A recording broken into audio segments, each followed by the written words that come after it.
Hello mga kabisi, ngayon naman, samahan niyo akong buksan tong in-order ko para makagawa tayo ng ating DIY na dishwashing. Kasi sobrang gamit na gamit pa dito sa bahay. Kaya ngayon, gagawa na lang ako para extra income at saka mas marami kami magagamit na hindi namin kailangan sobrang nagtitipid kasi sobrang mahal ng dishwashing, pero ito, mas makakamura siya. Kahit busy tayo, ayan, magdag ako, dinagdagan ko yung kabisihan ko, pero mas maganda kasi pagiging busy pero at the same time ay meron namang extra income. Tingnan natin anong magiging resulta. Mamaya gagawin ko to. Tapos ipapakita ko sa inyo anong magiging hitsura niya. At syempre, order kayo ah. So ito na siya. Tara!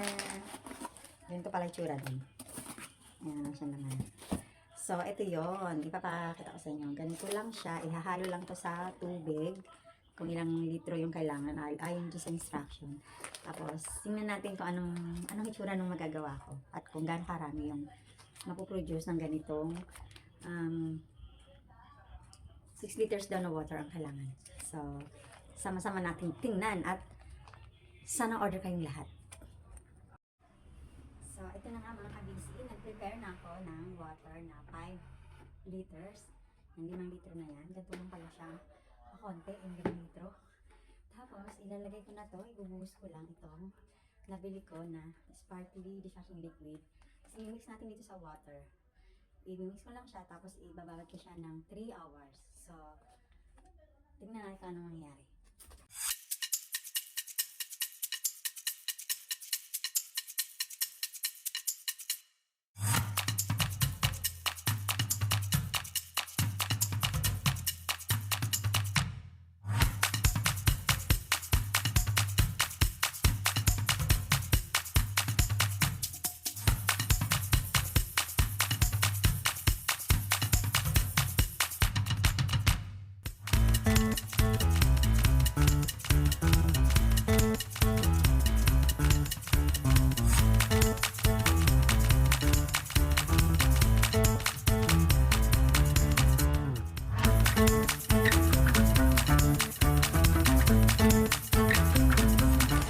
So, ito na nga. Patapos na akong haluhaluin ito. Ganito na nga yung itsura niya. Parang siyang juice. Sarap na init. Tapos, ibababad ko na siya sa loob ng 3 oras hanggang sa pumuti yung timba. Hanggang sa maging clear. Magiging clear kasi ito eh. Kasi parang marami pa siyang sobrang maliliit na bubbles. Pero pag maging clear na siya, clear na yellow. Parang ba yun? Clear na yellow. So, yun ang magiging pinag-isa niya. At mamaya, sasalin ko na siya sa maliliit na lalagyan. Hello mga kabisi! Ngayon naman, tignan naman natin kung ano na hitsura nung binabad ko na dishwashing liquid at kung ready na ba siyang isalin sa mga bottle. So, tingnan po natin na. Ayan, eto na nga yung aking timba kanina. So, pakita ko sa inyo kung anong hitsura.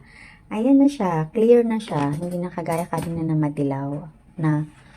Yellow pa rin naman siya, pero clear na siya. Ayan. Ngayon, isasalin ko na siya sa mga pet bottle. Ito na, ayan. Nagamit ako ng tabo. Ito naman yung timba. Para makita nyo. Meron ako mga nakaready lalagyan dito. Ayan. Actually, nalagay ko siya sa 1.5 kasi gamit lang naman namin ito dito sa bahay. Pero, sa next po nating video is para naman siya sa mga pangbenta. So, abangan nyo po yung magiging next video. Yung next video. At pasensya na kayo sa aking imbudo, pang malakasan ko. Ang laki pala niya. Ayan na. Ayan.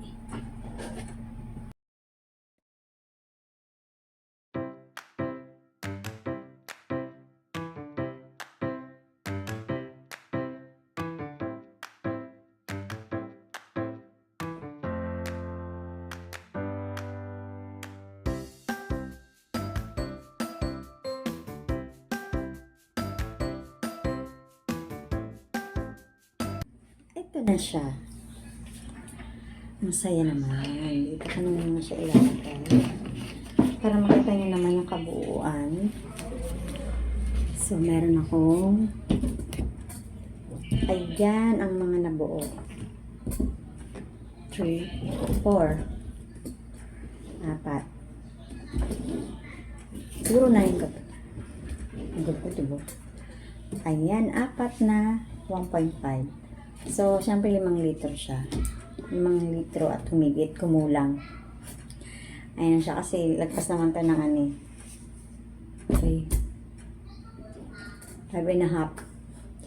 Ayan, sana nagustuhan niyo po yung aking video na to. Pero napakalaking tulong nitong mga dishwashing liquid nito kasi everyday na ginagamit sa bahay at least makakatipid na tayo. Diba? Nasusunod po yung next video ko is para naman doon sa aking mga ibebenta. Ibebenta ko siya ng murang-mura lang. Bye!